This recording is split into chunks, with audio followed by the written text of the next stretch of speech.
북한이 발칵 뒤집혔습니다. 평양도 아닌 지방 시찰 현장에서 지도자의 수행원들이 수군거리기 시작했습니다. 어딘가 이상하다. 말투가 달라졌다. 그 순간 단상 위에 서 있던 한 남자의 등줄기에 식은땀이 흘렀습니다. 그 남자는 지도자가 아니었습니다. 하지만 지도자의 얼굴을 하고 있었습니다. 그리고 평생 지도자의 그림자로 살아왔습니다. 더 놀라운 사실이 있습니다. 그 남자에게는 똑같은 얼굴을 가진 형제가 하나 더 있었습니다. 두 형제는 평생 지켜온 모든 것을 버리고 목숨을 건 탈출을 결심합니다. 과연 이 두 사람은 살아서 국경을 넘을 수 있었을까요? 이 영상이 도움이 되셨다면 구독과 좋아요 부탁드립니다. 여러분의 관심이 더 많은 탈북민들의 진실된 이야기를 전할 수 있는 힘이 됩니다. 그 모든 것은 이렇게 시작되었습니다. 제가 태어나고 자란 곳은 평양시 낙랑구역이었습니다. 여러분, 평양이라고 하면 으리으리한 고층 건물이나 화려한 광장을 먼저 떠올리시겠지만 저희가 살던 낙랑구역은 그런 곳이 아니었습니다. 대동강 줄기가 가까이 흐르고 봄이 되면 강변을 따라 벚꽃이 피어나던 조용한 동네였습니다. 골목마다 냉면집이 하나씩은 있었고 저녁이 되면 어머니들이 마당에 나와 김장, 배추를 다듬는 모습이 참 정겨웠습니다. 여러분도 어릴 적 그런 동네 풍경을 기억하시지 않습니까? 그 시절엔 말이죠. 저도 그냥 평범한 동네 아이였습니다. 저는 쌍둥이 형제입니다. 형 철민이, 그리고 저 철호. 어머니는 저희 둘을 낳으시고 어찌나 기뻐하셨는지 동네 분들한테 직접 찾아다니시며 사탕을 나눠주셨다고 합니다. 우리 형제는 얼굴이 어찌나 똑같았던지 어릴 적에는 선생님도 저희를 구분하지 못해서 출석을 부를 때마다 웃음이 터지곤 했습니다. 형이랑 저는 그게 그렇게 재밌었습니다. 서로 이름표를 바꿔 달고 상대방인 척 선생님을 속이기도 하고 어머니 심부름을 서로 미루다가 둘 다 혼나기도 하고 지금 생각하면 그때가 제 인생에서 가장 행복한 시절이었습니다. 북한에서의 생활이 어땠냐고요? 제가 그때 솔직히 말씀드리면 어렵다는 걸 어렵다고 느끼지 못했습니다. 그게 당연한 줄 알았으니까요. 배급이라는 게 있었는데 쉽게 말씀드리면 국가에서 한 달치 식량을 정해서 나눠주는 겁니다. 일제시대 때 배급표 받아서 쌀 타러 가던 것처럼 북한도 마찬가지였습니다. 쌀이 부족하면 옥수수 가루로 채우고 그것도 부족하면 감자로 때우고 그래도 그 시절엔 그나마 형편이 나은 편이었습니다. 아버지가 공장 노동자로 성실히 일하셨고 어머니는 배급받은 재료로 어떻게든 맛있는 걸 만들어 주셨거든요. 겨울이 되면 연탄 구하는 게 큰일이었는데 어머니가 새벽같이 일어나 배급소 앞에 줄을 서시던 모습이 지금도 눈에 선합니다. 손발이 얼어터지는 그 추운 새벽에 말이죠. 학교에서는 날마다 사상 교육을 받았습니다. 위대한 수령님을 받들어야 한다. 조국을 위해 목숨을 바쳐야 한다. 아침에 눈 뜨면 그 말로 시작하고 밤에 잠들기 전에도 그 말로 끝났습니다. 마치 동네 이장님이 마을 모든 것을 결정하는 것처럼, 아니 그보다 훨씬 더 절대적으로 지도자의 말 한마디가 우리 삶 전체를 지배했습니다. 그때는 그게 이상하다고 생각하지 않았습니다. 태어날 때부터 그 안에 있었으니까요. 마치 물속에 사는 물고기가 물의 존재를 모르는 것처럼 저도 그 체제 안에서 아무 의심 없이 살았습니다. 그러던 어느 날이었습니다. 제가 15살 되던 해, 늦가을이었습니다. 학교를 마치고 집에 돌아왔더니 낯선 어른 2명이 어머니와 마주 앉아 있었습니다. 검은 인민복을 단정하게 차려입은 분들이었는데 어머니 얼굴이 몹시 굳어 있었습니다. 그분들은 저와 형을 번갈아 바라보더니 낮은 목소리로 이렇게 말했습니다. 두 동무는 조국을 위해 아주 영광스러운 임무를 맡게 될 것이오. 그 말이 뭘 뜻하는지 그때 저는 전혀 알지 못했습니다.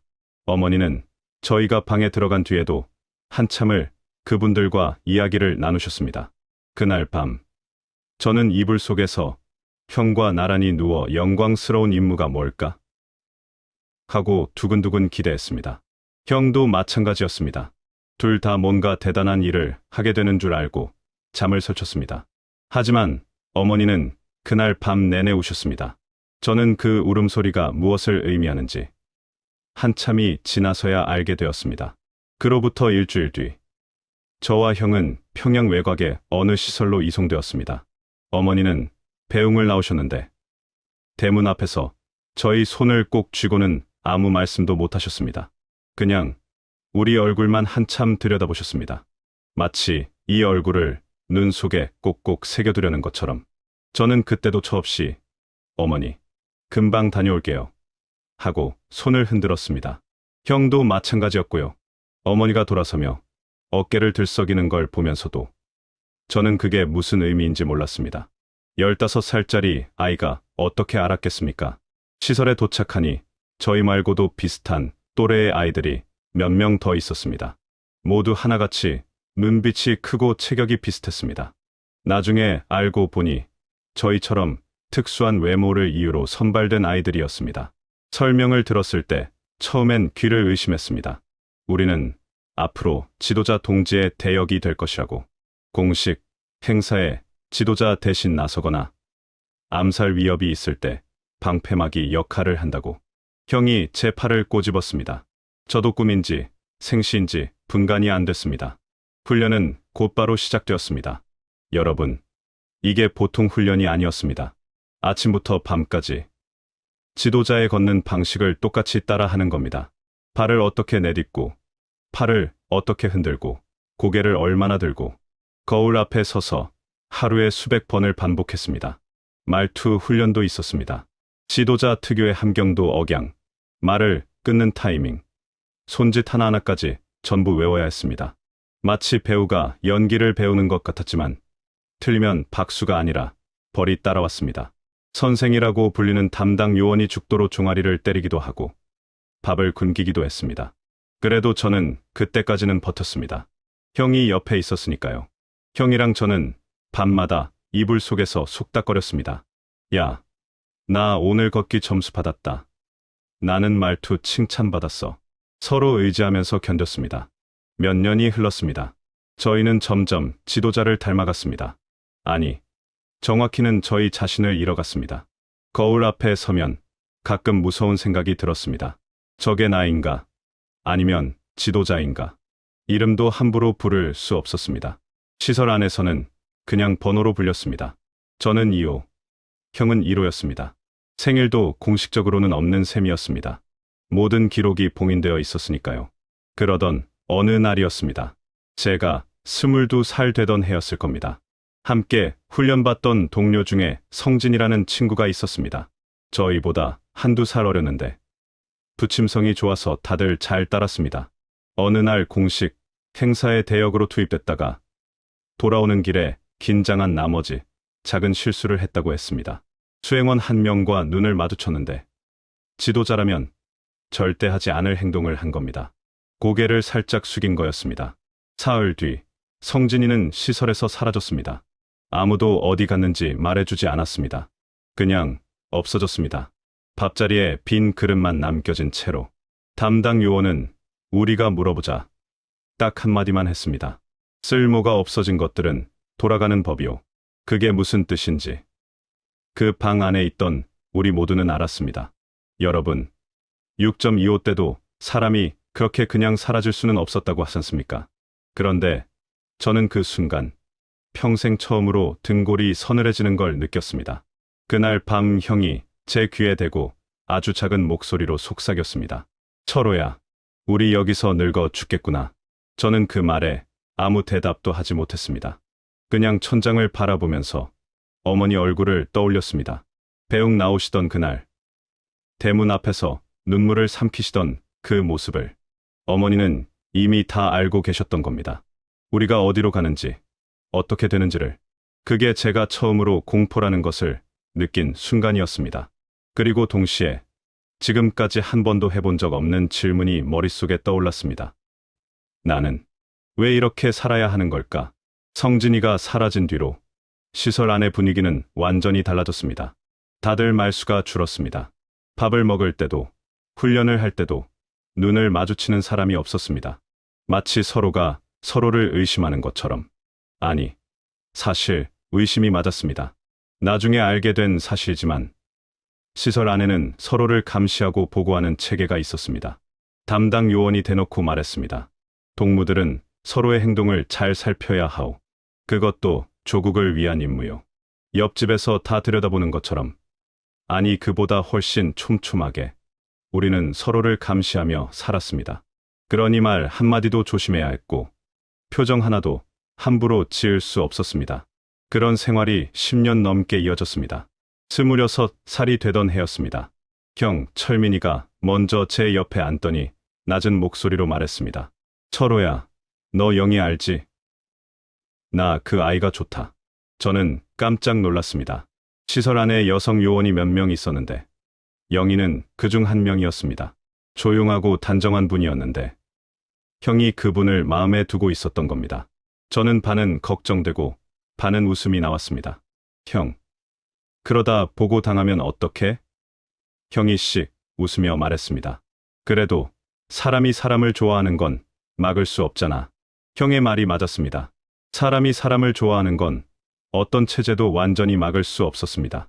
결국 형, 철민이는 담당 요원을 통해 공식 허가를 받고 영희와 결혼을 했습니다.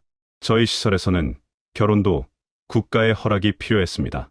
상부에서 두 요원의 결합이 임무 수행에 지장을 주지 않는다고 판단해야만 가능했습니다. 우리나라 어르신들이 어릴 때 부모님끼리 혼담을 나눠서 혼인을 정하던 것처럼 북한에서는 국가가 그 부모 역할을 하는 셈이었습니다. 얼마나 기막힌 일입니까? 저는 어땠냐고요? 저는 그때까지 결혼 생각을 못했습니다. 솔직히 말씀드리면 그럴 엄두가 나지 않았습니다. 누군가를 좋아하게 되면 그 사람도 이 안에 묶어두는 것 같아서. 하지만 형의 결혼식을 보면서 마음이 흔들렸습니다. 식은 아주 소박했습니다. 시설 안작은 방에서 요원 몇 명이 증인으로 앉아 있는 게 전부였습니다. 꽃도 없었고 하객도 없었고 어머니도 오실 수 없었습니다. 그래도 형은 그날 제가 본 중에 가장 환한 얼굴을 하고 있었습니다. 그 모습을 보면서 저도 결심했습니다. 그리고 이듬해 저도 같은 시설에 근무하던 순이와 결혼했습니다. 순이는 함경남도 출신으로 저처럼 어린 나이에 선발되어 들어온 사람이었습니다. 조용하고 강인한 사람이었습니다. 저희도 형, 부부처럼 소박한 식을 올렸습니다. 그리고 결혼한 지 2년 만에 딸아이가 태어났습니다. 딸이 태어나던 날, 저는 처음으로 소리 내어 울었습니다. 시설에 들어온 뒤 15년 만에 처음으로 아이의 손이 어찌나 작은지 제 손가락을 꼭 쥐는데 그 순간 가슴 속에서 뭔가가 와르르 무너지는 기분이 들었습니다. 이 아이한테 아버지 얼굴을 제대로 보여줄 수 없다는 게, 이 아이가 자라면서 우리 아빠는 뭐 해요? 하고 물어볼 텐데 그때 뭐라고 대답해야 하나? 아버지가 누군가의 그림자로 산다고 말할 수는 없지 않습니까? 형도 마찬가지였습니다. 형, 부부도 그 무렵 아들을 하나 얻었는데 형이 저한테 이런 말을 했습니다. 철호야, 나는 이 아이한테 내 진짜 이름을 알려주고 싶다. 아버지 진짜 얼굴을 보여주고 싶다. 저는 그 말이 가슴에 콕 박혔습니다. 맞는 말이었습니다. 우리는 평생 이름 대신 번호로 불렸고 얼굴 대신 지도자의 얼굴을 빌려 살았습니다. 우리 자식들마저 그 그림자 속에서 자라게 할 수는 없었습니다. 그 무렵부터였습니다. 형과 저 사이에 아주 조심스럽게, 말로 표현하기도 두려운 생각들이 오가기 시작한 것이 눈빛만 봐도 알 수 있었습니다. 우리는 쌍둥이였으니까요. 말하지 않아도 서로의 마음을 읽을 수 있었습니다. 이 안에서는 안 된다. 우리 아이들만큼은 다른 삶을 살아야 한다. 하지만 그 생각을 실행에 옮기려면 아직 넘어야 할 산이 너무 많았습니다. 그리고 그 산들은 머지않아 더 가파르고 험해지기 시작했습니다. 그 일이 일어난 건 2019년 가을이었습니다. 제가 38살 되던 해였습니다. 저는 그날 지방 시찰 대역 임무를 맡았습니다. 지도자가 직접 나서기엔 경호 위험이 있다고 판단되는 지역에 저처럼 외모가 흡사한 대역이 대신 나서는 겁니다. 저는 그런 임무를 수십 번도 넘게 수행했습니다. 그래서 그날도 별다른 긴장 없이 출발했습니다. 20년 넘게 해온 일인데 이제는 몸에 완전히 배어 있었으니까요. 시찰 현장은 평안남도의 한 협동 농장이었습니다. 가을 수확을 앞두고 농민들이 도열해 있었고 수행원들과 지역당 간부들이 줄지어 서 있었습니다. 저는 차에서 내려 지도자 특유의 걸음걸이로 천천히 앞으로 나아갔습니다. 군중들이 박수를 치기 시작했습니다. 저는 그 박수 소리에 익숙했습니다. 저를 향한 박수가 아니라는 것도 알았습니다. 그냥 기계적으로 손을 들어 답했습니다. 문제는 연설 도중에 일어났습니다. 농장 책임자가 올해 수확량을 보고하는 순간이었습니다. 숫자를 듣는데 제 머릿속에서 순간 무언가가 엇나갔습니다. 농장 노동자들이 그 고생을 해서 거둔 수확량이 작년보다 오히려 줄어 있었습니다. 그런데 책임자는 아무렇지도 않게 대풍작을 이루었습니다. 라고 외치고 있었습니다. 거짓말이었습니다. 뻔한 거짓말. 저는 그 순간 나도 모르게 표정이 굳었습니다. 그리고 그 다음 순간 제가 실수를 했습니다. 지도자라면 그런 보고를 받을 때 특유의 만족스러운 미소를 지으며 고개를 끄덕여야 합니다. 그게 수십 번 훈련된 반응이었습니다. 그런데 저는 그 찰나에 20년 전 15살짜리 낭낭구역 아이로 돌아가 있었습니다. 어머니가 연탄, 배급 받으러 새벽에 줄 서던 그 모습이 떠올랐습니다. 배가 고파서 눈물을 삼키던 동네 아이들이 떠올랐습니다. 그리고 저도 모르게 평양 표준어 억양이 살짝 섞인 채로 중얼거렸습니다. 수고들 하셨습니다. 그 한마디였습니다. 지도자는 절대 그런 식으로 말하지 않습니다. 함경도 특유의 억양으로 더 권위 있는 표현을 씁니다. 그런데 저는 순간 긴장이 풀리면서 어린 시절 쓰던 말투가 살짝 튀어나온 겁니다. 아주 미묘한 차이였습니다. 알아챈 사람이 많지 않았을 수도 있었습니다. 하지만 바로 옆에 서 있던 수행비서가 알아챘습니다. 그 사람의 눈빛이 순간 흔들리는 걸 저는 놓치지 않았습니다. 아주 짧은 순간이었지만 분명히 봤습니다. 그 눈빛이 뭘 의미하는지 저는 너무나 잘 알았습니다. 20년간 이 세계에서 살아왔으니까요. 그 비서는 저녁 보고서에 그 사실을 적을 겁니다. 그 보고서는 상부로 올라갈 겁니다. 그리고 조사가 시작될 겁니다. 시차를 마치고 시설로 돌아오는 차 안에서 저는 식은땀을 흘리면서 속으로 계산했습니다. 보고서가 올라가기까지 대략 48시간. 그 안에 뭔가를 해야 했습니다. 시설에 도착하자마자 형을 찾았습니다. 형은 제 얼굴을 보자마자 다 알았습니다. 쌍둥이니까요. 말 한마디 안 해도 제가 어떤 상태인지 형은 바로 읽었습니다. 형이 제 팔을 끌고 아무도 없는 창고 구석으로 갔습니다. 저는 거기서 오늘 있었던 일을 속삭였습니다. 형의 얼굴이 점점 굳어갔습니다. 잠시 침묵이 흘렀습니다. 그리고 형이 입을 열었습니다. 철호야, 우리 지금 나가야 한다. 저는 그 말이 무엇을 뜻하는지 알았습니다. 탈북. 그 단어는 저희 세계에서 입에 올릴 수조차 없는 말이었습니다. 발각되면 본인은 물론 가족 전체가 정치범 수용소로 끌려가는 일이었습니다. 어머니가, 순이가, 딸아이가, 형의 아내가, 아들이, 형. 가족들은 어떻게? 형이 잠시 눈을 감았습니다. 그리고 천천히 말했습니다. 우리가 잡히면 가족들도 끝이야. 우리가 살아서 나가야 가족들도 살릴 수 있어. 그 말이 맞았습니다. 저도 알고 있었습니다. 하지만 순이와 딸아이 얼굴이 자꾸 떠올랐습니다. 딸아이가 얼마 전에 처음으로 아빠라고 불렀는데 그 목소리가 귓가에서 떠나지 않았습니다. 저는 이를 악물었습니다. 그날 밤 형과 저는 이불을 덮고 누워서 아주 작은 소리로 거의 입술만 달싹이며 계획을 짰습니다. 48시간.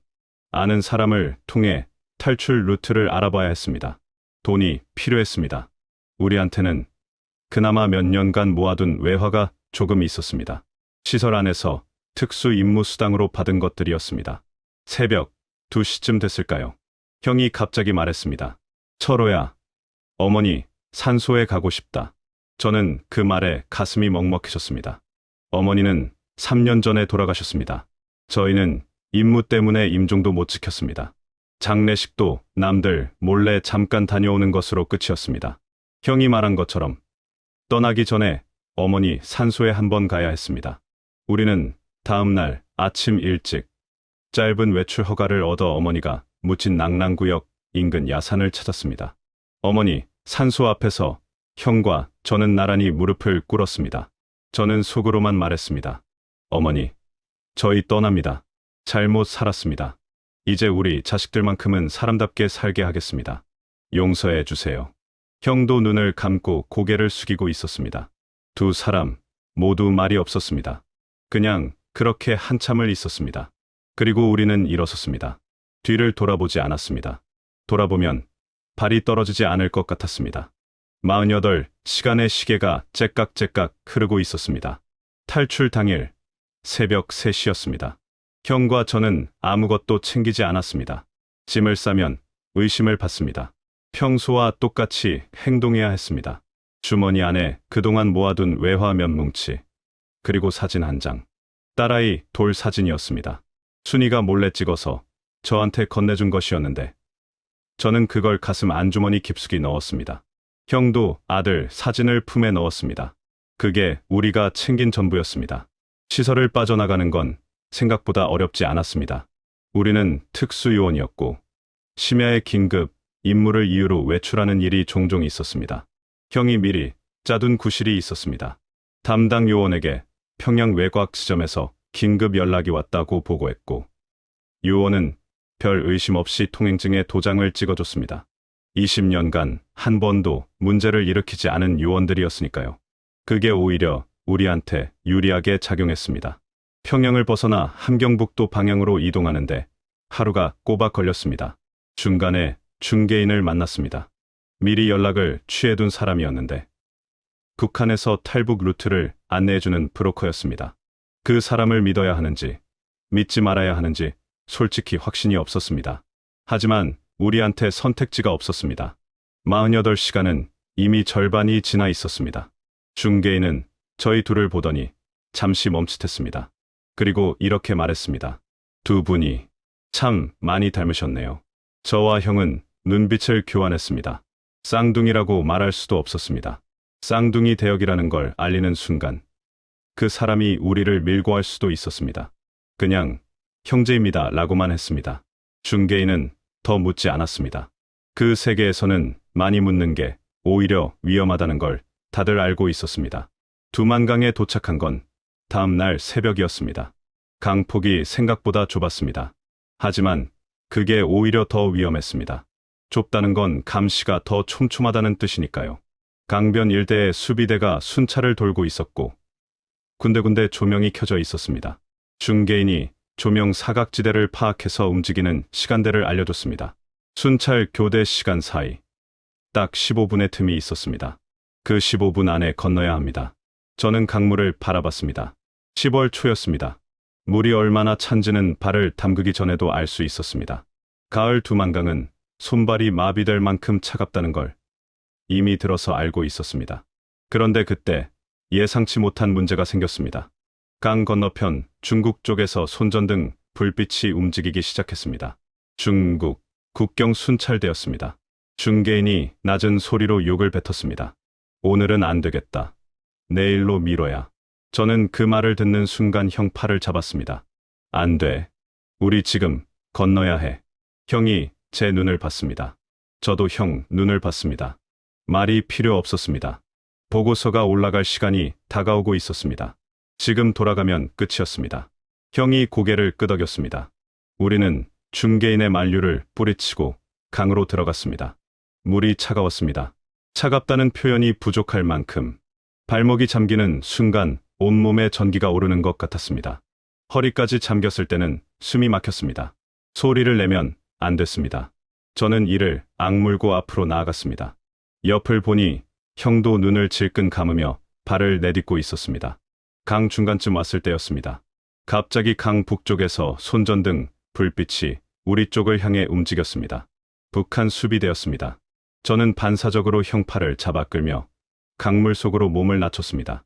턱까지 물이 찼습니다. 심장이 터질 것 같았습니다. 불빛이 강 위를 훑고 지나갔습니다. 1초, 2초, 3초. 불빛이 다른 방향으로 돌아갔습니다. 우리는 다시 앞으로 나아갔습니다. 중국 땅에 발을 디딘 순간 저는 그 자리에 주저앉을 뻔했습니다. 다리에 힘이 하나도 없었습니다. 형도 마찬가지였습니다. 둘 다 온몸이 젖은 채로 강변 갈대밭에 납작 엎드렸습니다. 손전등 불빛이 아직 주변을 맴돌고 있었습니다. 그때 중국 쪽 순찰대 중 한 명이 우리 쪽으로 다가왔습니다. 저는 숨을 멈췄습니다. 그 순찰대원이 강변 바로 옆까지 왔습니다. 발소리가 들릴 만큼 가까웠습니다. 저는 갈대 사이에 얼굴을 파묻고 하늘에 계신 어머니께 기도했습니다. 어머니, 저희 좀 살려주세요. 제발요. 발소리가 멈췄습니다. 그리고 다시 멀어지기 시작했습니다. 형이 제 손을 꽉 쥐었습니다. 저도 꽉 쥐었습니다. 차갑고 떨리는 손이었지만 그 손이 세상에서 가장 든든하게 느껴졌습니다. 우리는 한동안 그 자리에서 꼼짝도 하지 않았습니다. 얼마나 지났을까요? 형이 제 귀에 속삭였습니다. 철호야, 우리 살았다. 저는 그 말에 눈물이 쏟아질 것 같았습니다. 하지만 아직 끝이 아니었습니다. 중국 땅을 밟았다고 해서 자유로운 게 아니었습니다. 오히려 또 다른 위험이 시작되고 있었습니다. 그리고 우리 두 사람의 지나치게 닮은 얼굴이 이제부터 전혀 다른 방식으로 문제가 될 줄은 그때는 미처 몰랐습니다. 중국 땅을 밟았을 때 저는 처음엔 안도했습니다. 살았구나, 해냈구나, 그 생각뿐이었습니다. 하지만 그 안도감은 채 하루도 가지 못했습니다. 중국은 자유의 땅이 아니었습니다. 북한에서 넘어온 탈북자들한테 중국은 또 다른 감옥이었습니다. 중국 정부는 탈북자를 난민으로 인정하지 않았습니다. 발각되면 곧바로 북한으로 강제 송환됩니다. 북한으로 돌아간다는 건 저희한테는 죽음을 의미했습니다. 평범한 탈북자도 송환되면 정치범 수용소행인데 저희는 지도자의 대역이었습니다. 국가 1급 기밀을 알고 있는 사람들이었습니다. 살아서 돌아갈 수 없었습니다. 중개인이 우리를 연변 조선족 마을의 한 민가로 안내했습니다.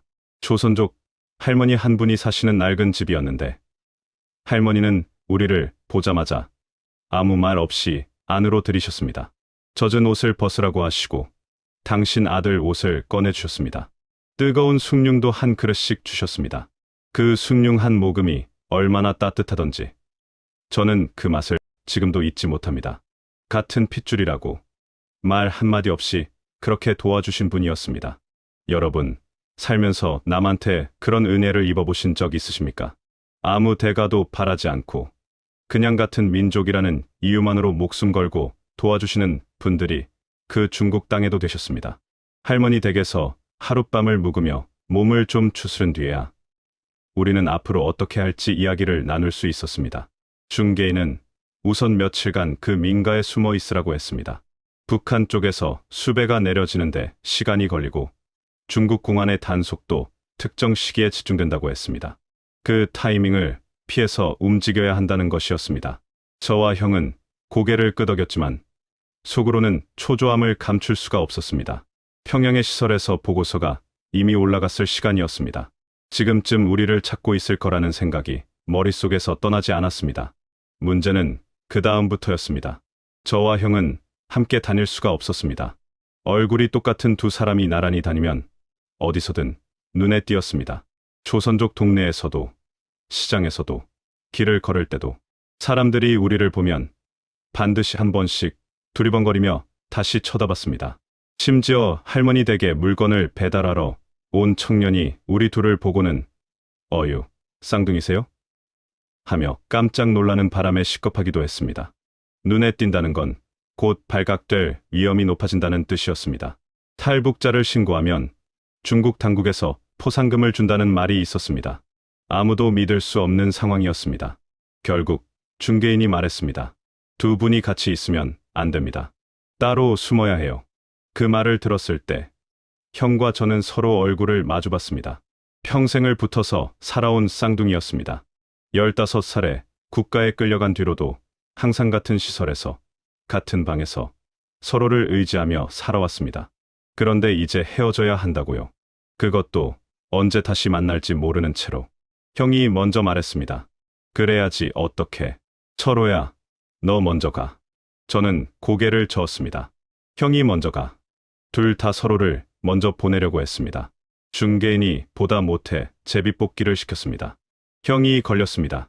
형은 연변에서 3시간 거리의 농촌 마을로, 저는 연변 시내 외곽의 조선족 식당으로 각각 따로 이동하기로 했습니다. 형과 헤어지던 날 새벽, 저는 형 손을 잡고 한참을 놓지 못했습니다. 형, 꼭 살아있어야 해. 너도. 그게 전부였습니다. 더 이상 말이 나오지 않았습니다. 형이 먼저 손을 놓고 돌아섰습니다. 저는 형의 뒷모습이 어둠 속으로 사라질 때까지 바라봤습니다. 제 얼굴과 똑같은 얼굴이 제 걸음걸이와 똑같은 걸음으로 멀어져 가는 것을 보면서 저는 그제야 실감했습니다. 우리가 얼마나 위험한 곳에 와 있는지를. 저는 연변 시내 외곽의 조선족 식당에서 일했습니다. 설거지와 청소가 주된 일이었습니다. 20년간 지도자의 대역을 했던 사람이 중국 식당에서 그릇을 닦고 있으니 세상이 참 기막히게 돌아간다 싶었습니다. 그래도 감사했습니다.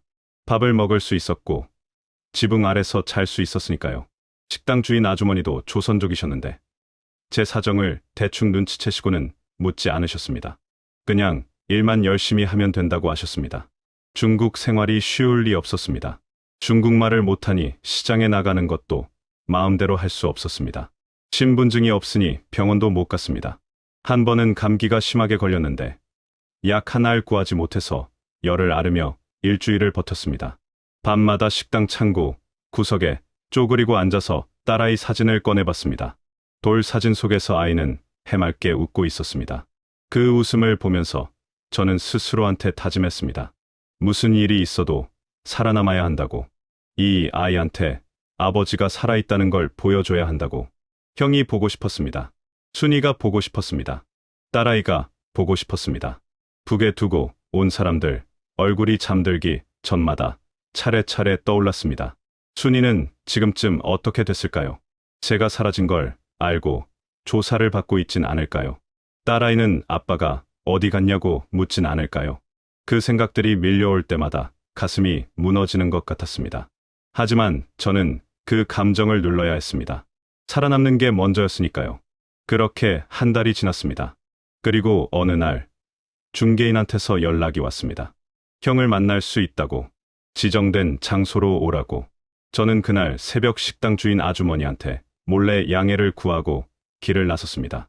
2시간을 걸어서 도착한 낡은 창고 앞. 어둠 속에서 누군가 서 있었습니다. 형이었습니다.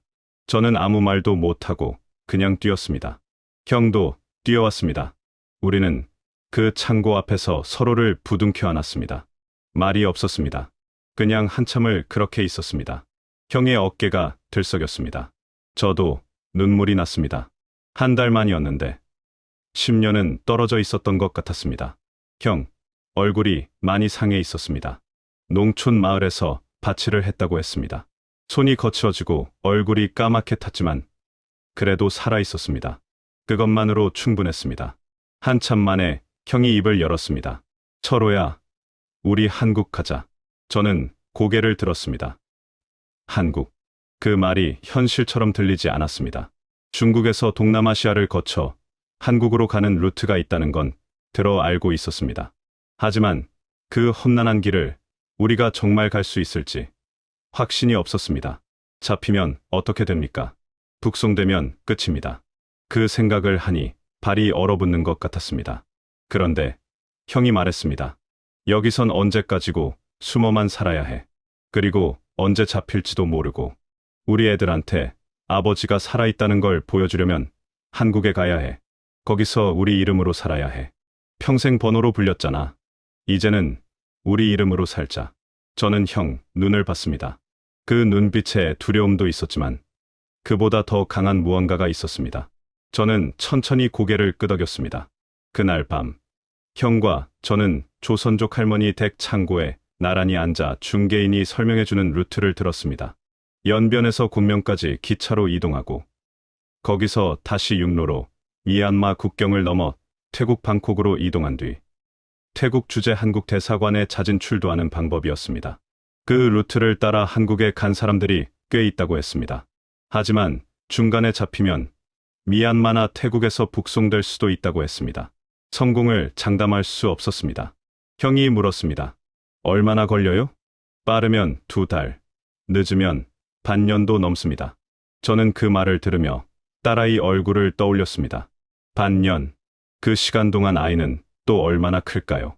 아빠 없이 자라는 아이가 아버지 얼굴을 기억이나 할까요? 가슴이 아팠습니다. 하지만 지금 이 자리에서 주저앉으면 아무것도 할 수 없었습니다. 살아야 했습니다. 살아서 언젠가 반드시 이 아이를 다시 만나야 했습니다. 형이 제 무릎을 툭 쳤습니다. 철호야, 가자. 저는 고개를 끄덕였습니다. 그리고 속으로 다시 한번 어머니께 기도했습니다. 저희가 가는 길 끝까지 지켜봐 달라고. 태국 방콕에 도착한 건 중국을 떠난 지 꼭 석 달 만이었습니다. 연변에서 곤명까지 기차로 사흘, 곤명에서 미얀마 국경까지 버스로 이틀, 그리고 미얀마를 지나 태국 국경을 넘는데 또 며칠. 그 여정을 다 말씀드리려면 하루 종일 걸릴 겁니다. 정글 속을 걸었습니다. 낮에는 숨고 밤에만 이동했습니다.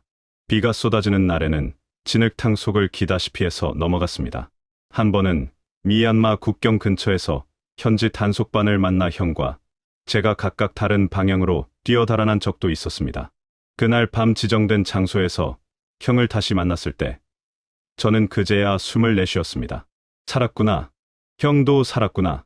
중개인과 선교사님들의 도움이 없었다면 불가능했을 겁니다. 한국에서 온 목사님 한 분이 태국 현지에서 탈북자들을 돕고 계셨는데 그분이 우리 숙소와 이동 경비를 도와주셨습니다. 아무 대가도 없이. 처음에 저는 그게 믿기지 않았습니다. 북한에서는 공짜로 뭔가를 해준다는 건 반드시 뒤가 있었습니다. 그런데 그분은 정말 아무것도 바라지 않으셨습니다. 하나님이 하시는 일이라고만 하셨습니다. 저는 그 말이 무슨 뜻인지 그때는 잘 몰랐습니다. 하지만 그 은혜는 평생 잊지 못할 겁니다. 방콕에서 며칠을 지내다가 드디어 태국 주재 한국 대사관에 잦은 출두하는 날이 왔습니다. 그날 아침, 형과 저는 숙소 앞에서 한참 서로 얼굴을 바라봤습니다. 말이 없었습니다. 셋을 세고 같이 걸어가자고 했습니다. 하나, 둘, 셋.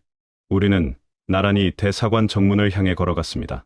문 앞에 서 있던 경비원이 우리를 보더니 잠깐 멈칫하는 기색이었습니다. 얼굴이 똑같은 두 사람이 나란히 서 있으니 당연했겠지요. 저는 최대한 침착하게 말했습니다. 저희 탈북자입니다. 귀순 의사가 있습니다. 경비원이 잠시 무전을 치더니 우리를 안으로 안내했습니다. 그리고 그때부터 저도 전혀 예상하지 못한 일이 벌어지기 시작했습니다. 대사관 안으로 들어가자마자 담당 직원이 우리 둘을 번갈아 쳐다보더니 상급자에게 연락을 취했습니다. 잠시 뒤 방으로 안내를 받았는데 들어가 보니 정장 차림의 분들이 여러 명 앉아 계셨습니다. 나중에 알고 보니 국정원 파견 요원들이었습니다. 그분들이 우리를 보는 눈빛이 심상치 않았습니다. 놀람과 당혹감이 뒤섞인 눈빛이었습니다. 신문이 시작됐습니다. 이름, 출신 지역, 탈북 경위, 기본적인 질문들이었습니다. 저는 차례차례 대답했습니다. 그런데 문제가 생겼습니다. 제가 대답한 내용과 형이 대답한 내용이 너무 일치했습니다. 당연한 일이었습니다. 우리는 같은 시설에서 같은 훈련을 받고 같은 경험을 한 쌍둥이였으니까요. 그런데 신문관 입장에서는 그게 오히려 의심스러웠던 모양이었습니다. 두 사람이 미리 짜고 똑같은 답변을 준비한 것처럼 보일 수 있었으니까요. 신문관 중 한 분이 심각한 얼굴로 동료에게 낮은 목소리로 말하는 게 들렸습니다. 둘 다 같은 말을 하는데 어느 쪽이 진짜고 어느 쪽이 가짜인지. 저는 그 말을 듣고 속으로 허탈했습니다. 우리 둘 다 진짜인데 어느 쪽이 가짜냐고요. 그 다음 날은 거짓말 탐지기 검사가 있었습니다. 저는 먼저 검사실로 들어갔습니다. 온몸에 센서를 붙이고 질문에 답하는 방식이었습니다. 검사관이 이것저것 물어봤습니다. 저는 사실대로 대답했습니다. 검사가 끝나고 형 차례가 됐습니다. 형도 들어가서 같은 검사를 받았습니다. 그런데 검사가 끝난 뒤 검사관이 결과지를 들고 고개를 갸웃거리는 겁니다. 그리고 담당 요원한테 조용히 말했습니다. 두 사람 결과가 거의 동일하게 나왔는데요. 이런 경우는 처음입니다. 그 말을 들은 요원이 잠시 생각하더니 이렇게 말하는 겁니다. 혹시 쌍둥이라서 내 반응이 비슷한 건 아닐까요? 옆에 있던 다른 요원이 고개를 저으며 말했습니다. 그런 사례가 있긴 한데 결국 그날 신문은 결론을 내지 못하고 끝났습니다. 여러분, 그 분위기가 얼마나 긴장되고 답답했을지 상상이 가십니까? 저는 사실을 말하고 있는데 말하면 말할수록 의심을 받는 상황이었습니다. 형도 마찬가지였습니다. 우리 둘이 잠깐 복도에서 마주쳤을 때 형이 피식 웃으며 말했습니다. 철호야, 우리가 너무 닮아도 문제네. 저도 웃음이 났습니다. 그 험한 길을 다 넘어왔는데 이제 와서 우리가 진짜인지 가짜인지 증명해야 하다니. 신문은 며칠간 계속됐습니다. 요원들이 번갈아가며 들어와서 같은 질문을 다른 방식으로 했습니다. 저희가 대역이었다는 사실을 말했을 때는 방 안이 잠시 조용해졌습니다. 요원 한 분이 천천히 물었습니다. 지도자의 대역을요? 제가 고개를 끄덕였습니다. 둘 다요? 형도 고개를 끄덕였습니다. 요원들이 서로 눈빛을 교환했습니다. 그 눈빛이 말해줬습니다. 이건 전례가 없는 케이스라는 것을. 결국 열흘 가까운 신문 끝에 저희는 진짜 탈북자로 인정을 받았습니다. 한국행 비행기를 탈 수 있게 됐습니다. 담당 요원 한 분이 서류를 건네며 말씀하셨습니다. 두 분, 고생 많으셨습니다. 그 한마디에 형과 저는 아무 말도 못했습니다. 그냥 고개를 숙였습니다. 인천공항에 내리던 날, 저는 바닥에 발이 닿는 순간 눈을 감았습니다. 대한민국 땅이었습니다. 24년 만에 저는 처음으로 아무도 저를 감시하지 않는 땅에 서 있었습니다. 형도 옆에서 눈을 감고 있었습니다. 우리는 한참을 그렇게 서 있었습니다. 공항 직원이 이쪽으로 오시죠 하고 안내하러 왔을 때서야 우리는 눈을 떴습니다. 형이 저한테 속삭였습니다. 철호야, 우리 살았다. 저는 그 말에 고개를 끄덕이면서도 마음 한켠이 먹먹했습니다. 살았습니다. 그런데 북에 두고 온 사람들은요? 순이는요? 딸아이는요? 형, 아내와 아들은요? 기쁨과 슬픔이 한꺼번에 밀려왔습니다. 공항 로비를 걸어가면서 저는 속으로 다짐했습니다. 이 땅에서 뿌리를 내리고 언젠가 반드시 그 사람들을 다시 만나겠다고. 공항에서 곧장 국가정보원 합동신문센터로 이동했습니다. 일반 탈북자들도 입국하면 먼저 그곳에서 조사를 받는다고 들었습니다. 저희는 일반 탈북자가 아니었기 때문에 조사가 더 길고 깊었습니다. 대역 임무를 수행하면서 알게 된 정보들, 시설의 구조, 지도자의 동선, 패턴 같은 것들을 낱낱이 진술해야 했습니다. 힘들었습니다. 20년 넘게 몸속에 꽁꽁 숨겨두었던 것들을 하나씩 꺼내놓는 과정이 쉬울 리 없었습니다. 하지만 저는 사실대로 말했습니다. 이 땅에 와서까지 숨길 것은 없었습니다. 조사가 끝나고 하나원으로 이동했습니다. 하나원은 탈북자들이 남한 생활에 적응할 수 있도록 도와주는 교육시설입니다. 거기서 석 달 가까이 지냈습니다. 한국 돈 쓰는 법, 대중교통 타는 법, 인터넷 사용하는 법 같은 것들을 배웠습니다. 처음에는 모든 게 낯설었습니다. 편의점에 들어갔다가 물건이 너무 많아서 한참을 서 있었습니다. 북한에서는 상점에 물건이 없어서 문제였는데 여기서는 물건이 너무 많아서 뭘 골라야 할지 모르는 겁니다. 마트에 가면 쌀 종류만 해도 수십 가지였습니다. 저는 그 쌀 코너 앞에서 한참을 멍하니 서 있었습니다.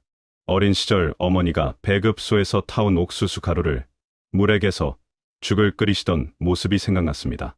어머니가 이 마트를 보셨다면 어떤 표정을 지으셨을까요? 인터넷도 처음에는 무서웠습니다. 뭔가를 검색하면 기록이 남고 누군가 들여다보는 게 아닐까 싶었습니다. 북한에서 20년 넘게 감시당하며 살다 보니 그게 몸에 배어버린 겁니다. 하나원 선생님이 여기서는 인터넷 검색해도 아무도 신경 안 써요 라고 하시는데 그 말이 머리로는 이해가 됐지만 손이 떨리는 건 어쩔 수 없었습니다. 말투 문제도 있었습니다. 저희는 20년간 지도자의 말투를 훈련받아서인지 자연스럽게 나오는 말이 평양 표준어였습니다. 그런데 한국 사람들이 들으면 억양이 다르다고 금방 알아챘습니다. 하나원에서 같이 생활하는 다른 탈북자 분들이 어디서 오셨어요? 하고 물으면 대답하기가 곤란했습니다. 그냥 평양 쪽이요 라고만 했습니다. 저희 사정을 다 말할 수는 없었으니까요. 형은 저보다 말투 적응이 빨랐습니다. 원래 형이 눈치가 빠른 편이었습니다. 금방 한국 억양을 흉내내기 시작했습니다. 저는 그걸 보면서 웃었습니다. 형, 이제 또 다른 대역 연습하냐? 형도 웃었습니다. 우리는 그렇게 서로 웃으면서 하루하루를 버텼습니다. 하나원을 나오던 날, 저와 형은 처음으로 각자의 이름이 적힌 주민등록증을 받았습니다. 리철호, 리철민. 번호가 아니었습니다. 이름이었습니다. 저는 그 조그만 카드를 손에 쥐고 한참을 바라봤습니다. 평생 1호, 2호로 불렸던 사람이 처음으로 자기 이름, 석자를 공식적으로 인정받는 순간이었습니다. 형도 옆에서 자기 주민등록증을 들여다보고 있었습니다. 둘 다 아무 말도 하지 않았습니다. 그냥 그 이름을 눈으로 읽고 또 읽고 또 읽었습니다. 담당 선생님이 축하드려요. 이제 대한민국 국민이십니다라고 하셨는데 저는 그 말에 눈물이 핑 돌았습니다. 대한민국 국민. 그 말이 그렇게 크게 들릴 줄 몰랐습니다. 한국에서의 첫 생활은 낯선 것 투성이었습니다. 형과 저는 서울 외곽의 작은 임대 아파트에 나란히 입주했습니다.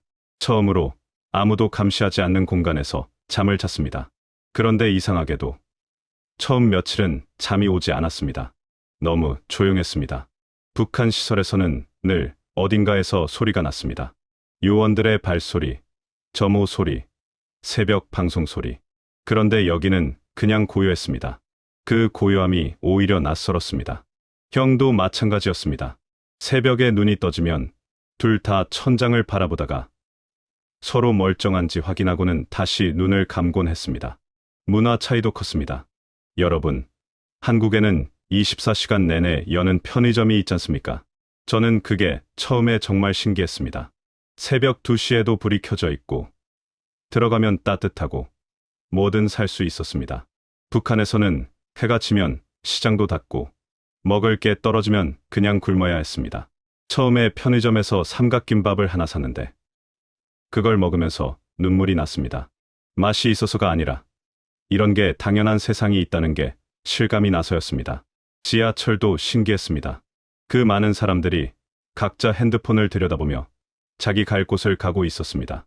누가 누구를 감시하지도 않고 누가 누구한테 허락을 구하지도 않았습니다. 그냥 다들 자유롭게 움직이고 있었습니다. 저는 지하철 안에서 사람들을 바라보다가 이게 자유라는 거구나 싶었습니다. 거창한 게 아니었습니다. 그냥 자기가 원하는 곳에, 원하는 시간에 아무 눈치 없이 갈 수 있는 것. 그게 자유였습니다. 음식도 달랐습니다. 한국 음식이 북한 음식보다 달고 짠 편이었습니다. 처음에 식당에 가면 반찬이 테이블 가득 나오는데 저는 그게 너무 낭비 같아서 손을 못 댔습니다. 북한에서는 반찬 한 가지도 귀했는데 이게 다 공짜로 나온다는 게 믿기지 않았습니다. 형이 옆에서 철호야, 여기서는 이게 당연한 거야. 다 먹어 하고 말해줬습니다. 그래도 한동안은 남기는 게 죄스러웠습니다. 그렇게 하루하루 적응해 나가면서도 마음속 한켠은 늘 북쪽을 향해 있었습니다. 순이가 보고 싶었습니다. 딸아이가 보고 싶었습니다. 형도 아내와 아들 생각에 밤마다 뒤척인다고 했습니다. 탈북자 지원 단체를 통해 소식을 알아보려고 했지만 쉽지 않았습니다. 저희처럼 특수한 위치에 있던 사람의 가족은 더욱 소식을 알기 어려웠습니다. 그 기다림이 지금도 계속되고 있습니다. 여러분, 저는 지금 이 자리에서 솔직하게 말씀드리고 싶습니다. 한국에 온 것을 후회하지 않습니다. 하루하루 자유롭게 살 수 있다는 것, 아무도 저를 감시하지 않는다는 것, 제 이름으로 불린다는 것, 그것만으로도 충분히 감사합니다. 하지만 동시에 이 자유가 완전하지 않다는 것도 압니다. 북에 두고 온 사람들이 있는 한 저의 자유는 절반짜리입니다. 형이 얼마 전에 저한테 이런 말을 했습니다. 철호야, 우리 세대의 통일을 볼 수 있을까? 저는 그 말에 바로 대답하지 못했습니다. 쉽게 그렇다고 할 수도 없었고 모른다고 하기엔 너무 가슴이 아팠습니다. 하지만 한 가지는 확실히 말할 수 있습니다. 통일이 되는 날, 저는 제일 먼저 순이와 딸아이를 찾으러 갈 겁니다. 형도 아내와 아들을 찾으러 갈 겁니다. 그날이 오기를 저는 오늘도 기도합니다. 평생 누군가의 그림자로 살았습니다. 이름 대신 번호로 불렸고 얼굴 대신 다른 사람의 얼굴을 빌려 살았습니다. 하지만 지금 이 순간 저는 리처로입니다. 형은 리철민입니다. 대한민국에서 우리 자신의 이름으로 살고 있습니다. 그것이 우리 형제가 목숨을 걸고 얻어낸 것입니다. 끝까지 들어주셔서 감사합니다. 저는 가끔 거울을 봅니다. 형이랑 둘이 나란히 서서 거울을 보면 아직도 신기합니다. 이렇게 똑같은 얼굴인데 이제는 각자의 삶을 살고 있다는 게, 어릴 적에는 그 닮음이 그냥 웃음거리였습니다. 선생님을 헷갈리게 하고 심부름을 서로 미루던 장난꾸러기 시절이었습니다. 그 다음에는 그 닮음이 저주가 됐습니다. 국가에 끌려가고 다른 사람의 얼굴을 대신 써야 했으니까요. 그리고 지금은 그 닮음이 오히려 위안이 됩니다. 이 세상에 나와 똑같이 생긴 사람이 옆에 있다는 것, 그게 참 든든합니다. 형은 요즘 검정고시를 준비하고 있습니다. 15살에 학교를 그만두고 시설로 끌려갔으니 정식 학력이 없는 셈이었습니다. 이제 나이 40이 가까워서 다시 공부를 시작한 겁니다. 저도 함께 공부하고 있습니다. 밤에 나란히 앉아 책을 펼치면 어릴 때 낭랑구역 골목에서 같이 숙제하던 시절이 생각납니다. 그때도 형이 수학을 잘했습니다. 지금도 마찬가지입니다. 저는 여전히 수학이 어렵고 형은 여전히 제 답안을 고쳐줍니다. 세상이 아무리 바뀌어도 변하지 않는 것들이 있습니다. 한국 이웃들도 처음에는 낯설었지만 시간이 지나면서 따뜻한 분들이 많다는 걸 알게 됐습니다. 아랫집 할머니가 김장철에 김치를 나눠주셨습니다. 어머니가 해주시던 것과 맛이 비슷했습니다. 저는 그 김치 한쪽을 먹으면서 한참을 멍하니 있었습니다. 같은 민족이라는 게 이런 거구나 싶었습니다. 말투가 달라도, 억양이 달라도 김치 맛은 비슷했습니다. 언젠가 통일이 되면 우리는 생각보다 훨씬 빨리 서로에게 익숙해질 수 있을 거라는 생각이 들었습니다. 여러분, 저는 오늘 이 이야기를 들어주신 분들께 진심으로 감사드립니다. 저희 형제의 이야기가 북녘 땅에서 아직도 힘들게 살고 계신 분들을 기억하는 계기가 되셨으면 합니다. 그리고 언젠가 통일이 되는 그날, 우리 모두가 한 땅에서 자유롭게 만날 수 있기를 간절히 바랍니다. 우리 세대에 꼭 그날이 오기를 바랍니다.